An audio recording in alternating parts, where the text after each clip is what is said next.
હાલો મિત્રો, તો જો ફાઇનલી આપણે પોગી ગયા છીએ.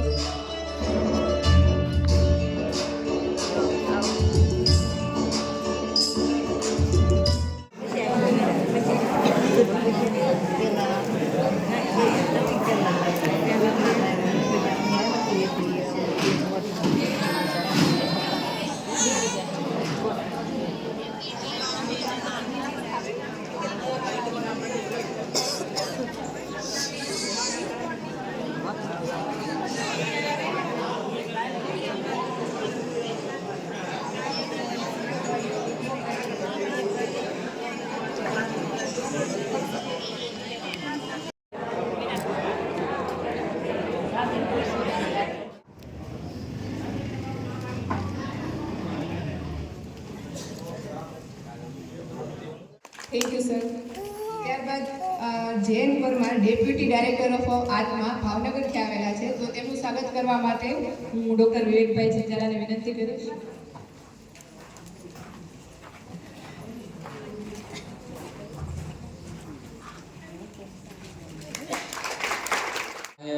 કટલેરી સ્ટોર વાળો હોય, કારણ કે ન્યાય પૈસા બહુ નાખીએ આપણે.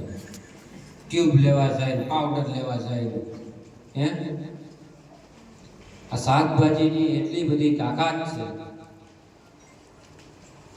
કે એક પણ ટ્યુબ વગેરે વગર ઢોળાઈ થઈ જવાય અને કરસલી ન પડે ને વાળે કાળા થઈ ગયો.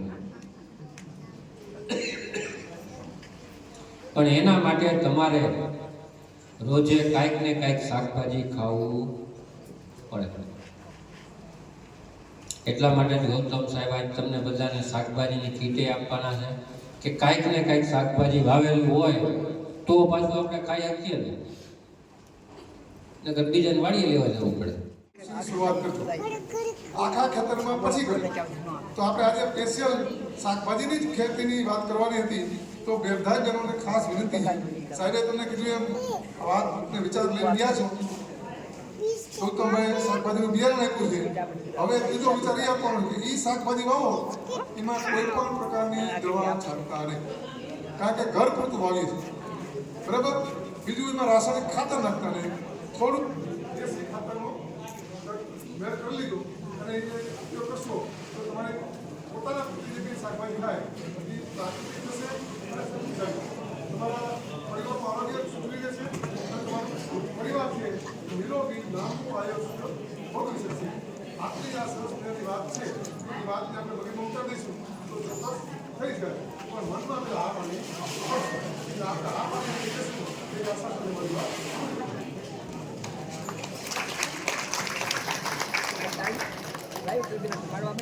બહેનો જે ભાઈઓની પાછળ કામ કરે છે એ કોઈ જોતું નથી. તમે કામના કલાકો ગણો ને તો ભાઈઓ કરતા બહેનોના કલાક હંમેશા કામ કરવાના વધારે છે ને.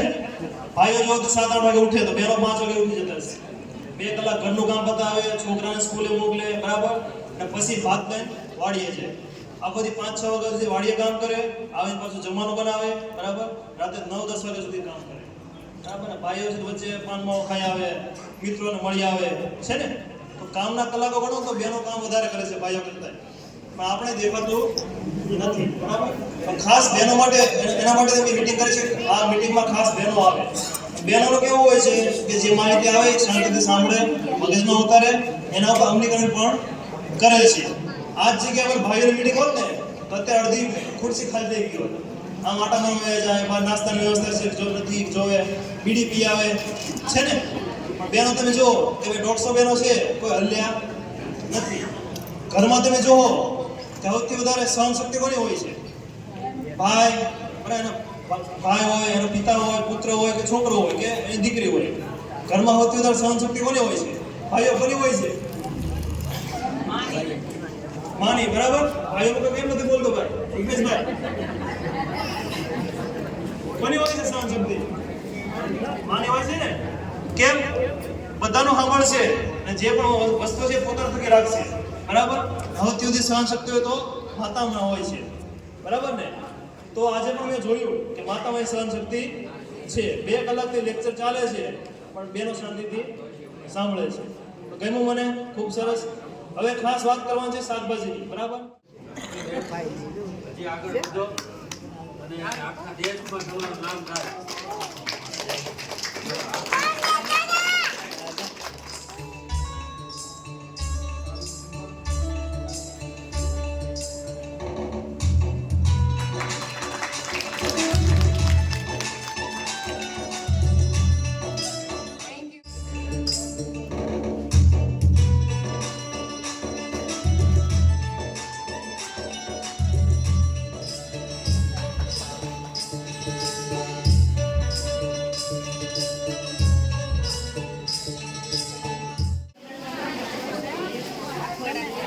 અને આ શાકભાજીની કીટ છે બધામાં 12 વસ્તુ છે. બીટ છે, મૂળા, મેથી, ધાણા, રીંગણી, ટમેટી બધી વસ્તુ છે.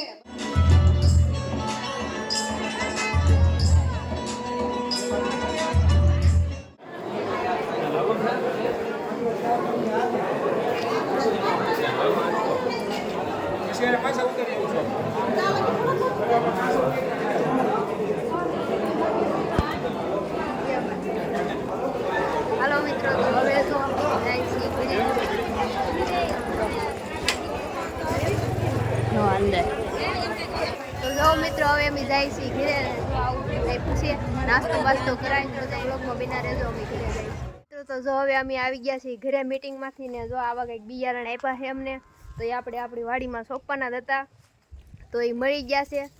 તો હવે આપણે આપણી વાડીમાં સોંપ્યું આ બિયારણો.